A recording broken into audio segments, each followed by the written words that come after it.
My fiancée sent a cold message. The wedding is off. Expect a call from my lawyer, I replied calmly. As you wish. Then I quietly removed my name from our mortgage application. Within 48 hours, her lawyer was panicking, demanding answers. I remember the exact moment my life turned upside down. I was standing in line at a supermarket, holding a basket full of small items, like frozen lasagna and scented trash bags. When my phone vibrated, I looked down and saw her name. Sabrina. My fiancée, the love of my life. Or so I thought. I casually opened the message, expecting something about dinner or the wedding guest list. Instead, I got a gut punch with 8 words. The wedding's off. Expect a call from my lawyer. That was it. No explanation, no emotion, not even a punctuation. Aside from the period at the end, just a cold, clinical dismissal, as if it were a commercial contract he decided to cancel. I stood there frozen. The cashier had to tell me twice that it was my turn. I mechanically paid for my groceries, drove home in silence, and sat in the driveway for 15 minutes before going inside. He wasn't crying. He wasn't screaming. He was calm. The only words I sent back were, "As you wish." I knew what that message really meant. It wasn't just the wedding that was ending. It was her way of saying, "Don't contact me. My lawyer will take care of everything." He was being dismissed, and she thought she held all the cards, but she forgot something. Something very important. Look, Sabrina and I had just signed preliminary documents to jointly apply for a mortgage, a beautiful townhouse in a newly developed area outside Seattle. She chose it. She decorated it in her mind. He even told his friends that I was practically his. But nothing was finalized. And more importantly, we weren't married yet, which meant I was technically still a free man. So before taking off my coat that night, I opened my laptop, logged into the bank's mortgage portal, and submitted my application. It took 3 clicks, just 3. And with that, the whole deal collapsed like a house of cards. Now, I know what you're thinking. Too mean? Maybe.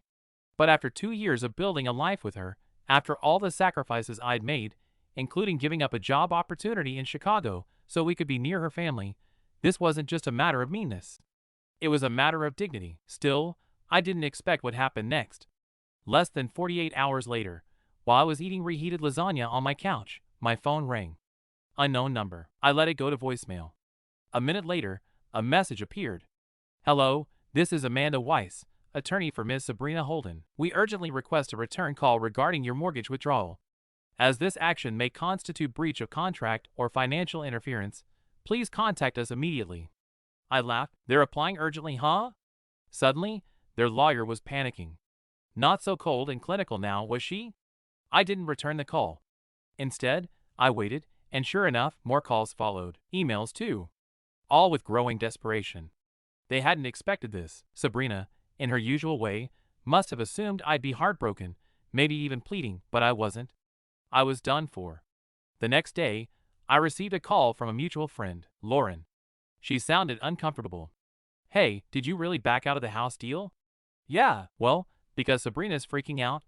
Apparently, she's already ordered furniture and told her parents they'd be getting a guest room." I almost said, "Not my problem," but I bit my tongue. I didn't mean to seem cruel, although, frankly, I could have been. Lauren hesitated before adding, "She said you're being vindictive. You're doing this to punish her." That made me laugh out loud. I wasn't punishing her. He'd simply stopped fooling around. What Sabrina didn't know yet, and what no one else knew either, was that he'd begun to suspect something weeks before the breakup. There were signs. Late-night texts from unknown numbers, work meetings that seemed oddly scheduled, whispers behind closed doors. When I walked into the room, I could tell. I just didn't want to believe it. But now, with everything falling apart, I felt like I was finally seeing her clearly, and so I decided to stop reacting and start observing.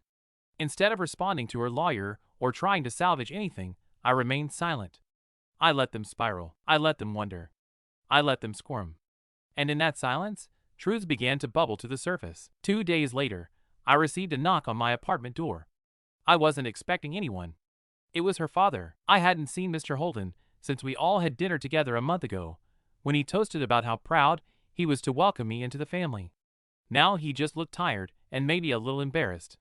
He didn't even say hello before blurting out, "What's going on with the house?"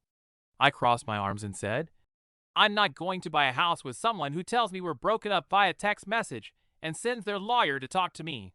Are you here as her representative?" Her eyes lowered.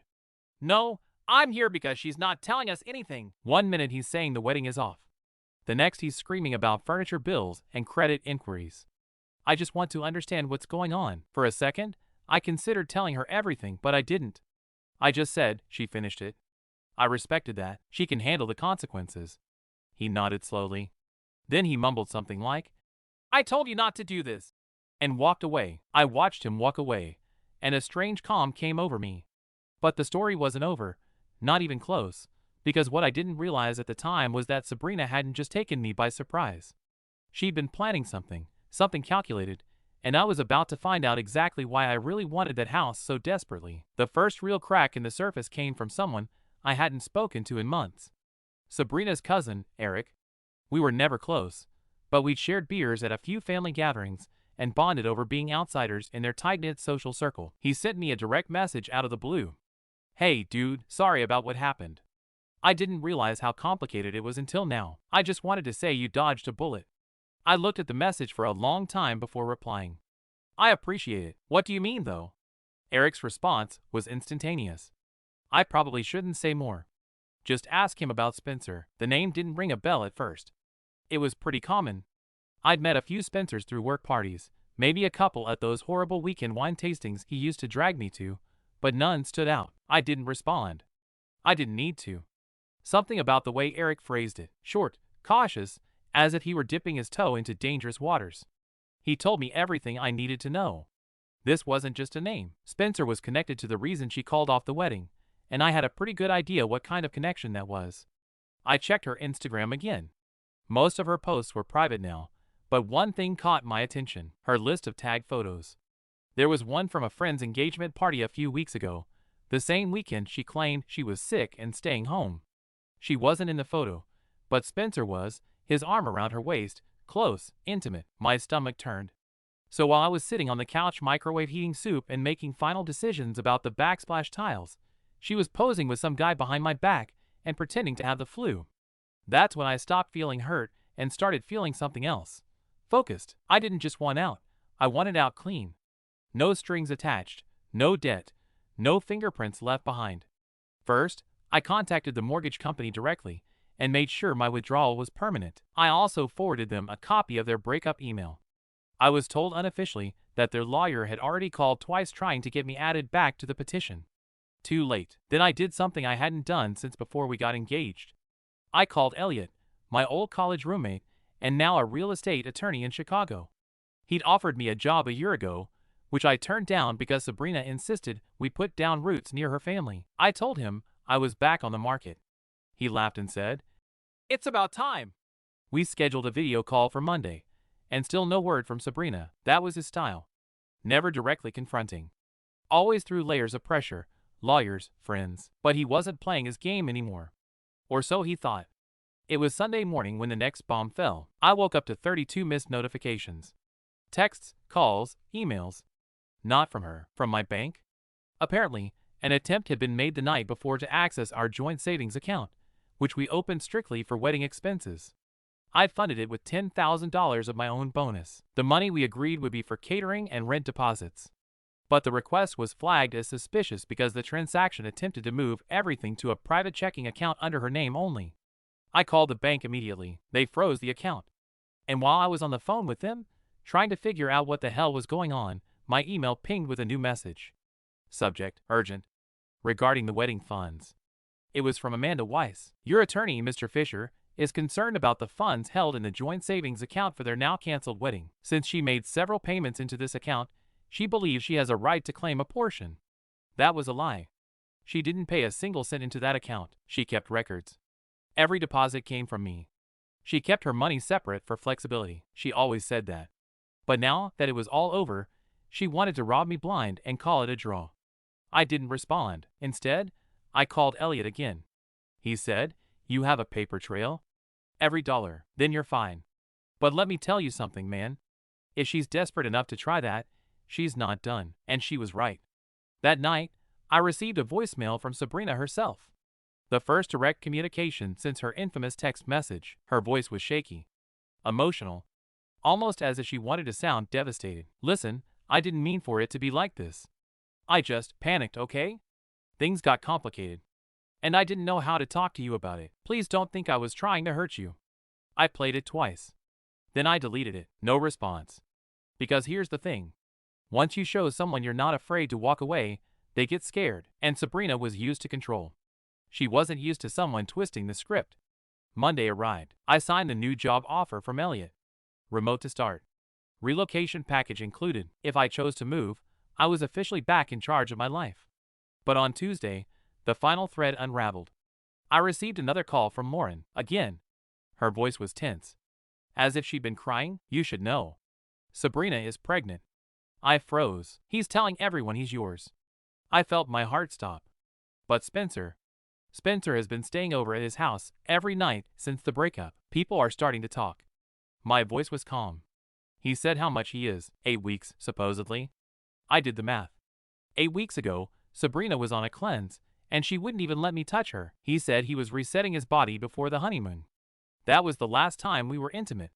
9 weeks ago, barely. Which meant there was a real possibility the child wasn't mine.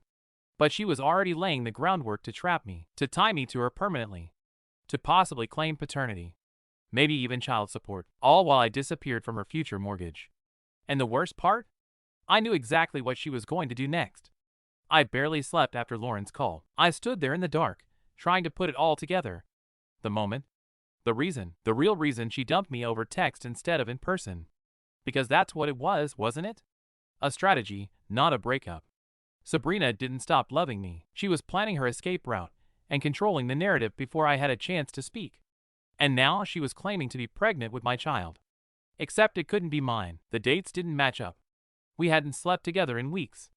By then, she'd been distant, cold, even condescending. He called that period a premarital detox. He said he wanted to be clean for our wedding night.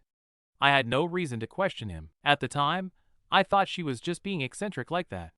But now it was clear. I kept my distance because I already knew I'd made a mistake, or worse, that he'd crossed a line he couldn't undo. And Spencer? It wasn't just a fling. It was the real reason. The next morning, his lawyer emailed again. This time, more aggressively, given the current circumstances. My client is considering legal action related to financial abandonment and emotional distress. She's also asked me to formally notify her of her pregnancy and her alleged parental responsibilities. Alleged?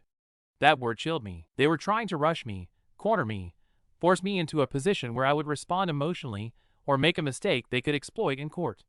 But I didn't panic.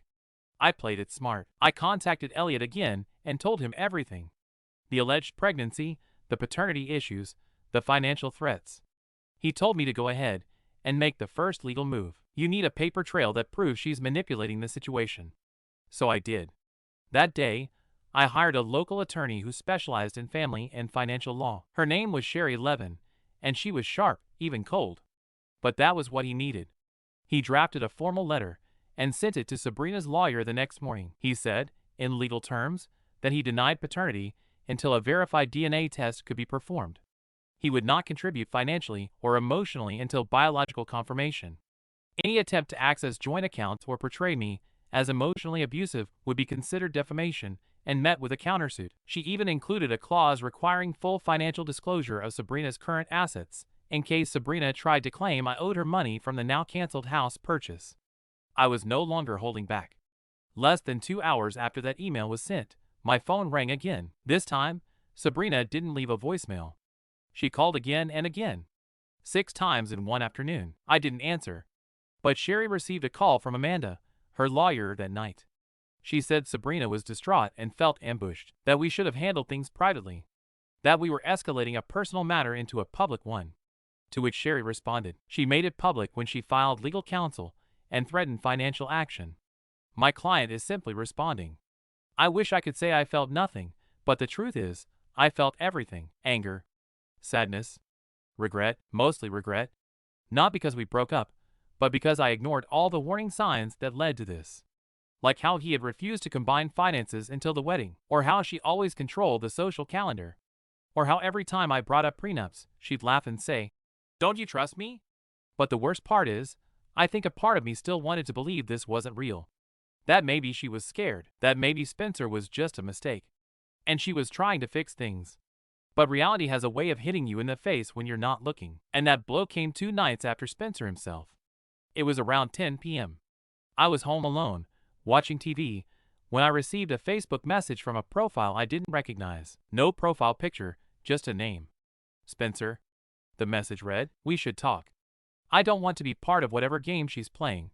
I looked at him for a long time. My hands were shaking. I finally wrote. "Speak," he answered. "She told me you two had already broken up. She said the wedding was canceled months ago, and that you were just helping her get a house, out of guilt." My blood was boiling. We were engaged until the day he texted me saying it was over. That day? Not before. He was silent for about 10 minutes. Then she said you hit her." I felt the ground sink beneath my feet. "What?" "Yes. That's what he told me. That he was afraid of you, that you had anger issues, and used to break things when you were angry." I stood there, stunned. I'd never laid a hand on Sabrina. I never raised my voice in a threatening manner. The worst we'd ever had were arguments about the weather, how she always put her friends first and planned our relationship as a get-together. But physical violence? Never, not even close. "Do you think so?" I asked. It took him a while to answer. Then no, not anymore. I called Sherry the next morning and told her everything. She immediately filed a protective counter-briefing. Basically, a preemptive legal defense in case Sabrina tried to fabricate any abuse allegations to gain sympathy in court. This was getting darker than I ever imagined. But the final email that arrived on Friday was an email from the mortgage lender. Not just a generic update, but a personal apology. They had been contacted again by Amanda Weiss, asking if there was any way to proceed with the home loan without me. Sabrina had attempted to falsify a revised document, claiming I had voluntarily retired without financial expectations. The bank immediately flagged it because I hadn't signed anything. She had forged my name. I forwarded the email to Sherry. She was silent for 10 minutes. Then she called and said, "This is fraud. We can take this to the police." I didn't want that. Not yet. I just wanted it to be over. But part of me knew this wasn't over because Sabrina was falling apart and desperate. People don't fall silent. The following week felt like a blur. Every day brought a new development, a new crisis that Sabrina and her lawyer tried to stir up. It was exhausting, but at the same time satisfying to see how quickly she was losing control of everything. The more she tried to manipulate the situation, the more she exposed herself. I received another call from Lauren. This time her voice was panicked. She was practically whispering as she spoke. "You won't believe this, but Sabrina, she's telling everyone she had a miscarriage." My stomach sank. "What?" I didn't mean to yell, but it just came out when she posted about it last night. And now everyone's sending their condolences. She's telling people she lost the baby right after the breakup. I stood stock still, absorbing her words. The sheer audacity of it stunned me. Was she using the miscarriage as a way to soften the betrayal, to gain sympathy and control the narrative, painting herself as the victim? Was that the move? I didn't know if she was lying or telling the truth, but I knew one thing for sure: Sabrina was losing it. She was fighting for any way to get back into the driver's seat of this story, and now she was using a fake miscarriage as her escape route. It wasn't long before Amanda, her lawyer, contacted Sherry again. This time, the tone was different. Instead of acting aggressively, they tried to sound conciliatory. "We understand that things have escalated beyond what we anticipated. Sabrina is dealing with some personal issues, and we want to avoid any further conflict." Sherry gave them no respite. She reminded them of Sabrina's attempted forgery with the mortgage, and told them in no uncertain terms that if Sabrina continued down this path, there would be more than just a financial dispute. "I'm not afraid to escalate this," Sherry said firmly. "We'll pursue criminal charges if necessary." I couldn't help but feel a strange sense of satisfaction. Sabrina had pulled so many strings behind the scenes, but now the cards were on the table, and I wasn't backing down. She had no idea what was coming. That Friday, I got a call from the bank. It wasn't just the mortgage. It was the fraudulent documents Sabrina had submitted. They had contacted the authorities, and the matter was now under investigation. Sabrina had crossed a line, and it wasn't just a broken engagement anymore. It was criminal activity. I forwarded the email and details to Sherry. She immediately set up a meeting with the prosecutor's office. As the days passed, Sabrina's attempts to save face only made things worse. Her social media posts became more erratic, crying selfies, vague messages about being misunderstood, and vague references to how some people just want to destroy everything good in her life. She went from the confident, entitled woman I once loved to a woman falling apart at the seams, desperately trying to hold on to anything she could. I didn't respond. I refused to get involved. It wasn't just about the money or the house anymore. It was about the fact that Sabrina thought she could control everything, even me. She thought she could humiliate me and walk away unscathed. But the truth was, I was the one who'd been in control this whole time. I didn't need to stoop to their level. I didn't need to prolong the ugliness. I just had to stand my ground. The phone call that changed everything came on a Wednesday. It was Sabrina's father again. But this time his tone was different. It wasn't the cold, formal tone of a father who had been trying to mediate. This time it sounded like a man who had finally seen through his daughter's lies. "I need to apologize," he said. "I was wrong about everything. I should have known something was wrong. Sabrina, she'd been lying to us all." It was hard to even comprehend what I was hearing. I'd spent years trying to win this man's approval, trying to prove I was good enough for his daughter, only to realize now that I was just another pawn in Sabrina's game. He told me everything. How Sabrina had been sneaking around with Spencer long before our engagement ended. How she'd fabricated the pregnancy and miscarriage stories to manipulate the people around her. How she'd even borrowed money from her parents to try to keep up the charade. She'd been playing the fool the whole time. "I'm sorry," he repeated. "I'll do everything I can to fix things. We'll fix this." I didn't know what to say. Part of me wanted to be furious at him for not seeing it sooner, for allowing Sabrina. But another part of me, the part that was beginning to accept the truth, knew nothing could change the past. Nothing could take away the pain or the betrayal. But what I could do, what I could finally do, was walk away. Completely. I blocked her number.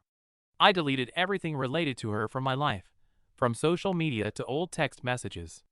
I even returned some of her things, the ones I knew she'd miss the most, and dropped them off at her parents' house. She tried to reach out a few more times, but by then, she was so far removed from the person she'd been, from the life I'd built around her, that I just didn't care anymore. And that was the hardest part of all. Realizing that no matter how much I once loved her, the woman I thought she was never really existed. She was always playing a game, and I was just one of the pieces. It's been a year since that nightmare. Sabrina's life is a mess. As far as I know, I don't care enough to track him down. As for me, I've moved on. I'm rebuilding. I've bought a new place, one that's all mine. The mortgage is in my name, and for the first time in a long time, I feel free. But I'll never forget the lesson I learned from all of this. Don't let someone else's manipulation define your life. I was a fool, but I won't be again.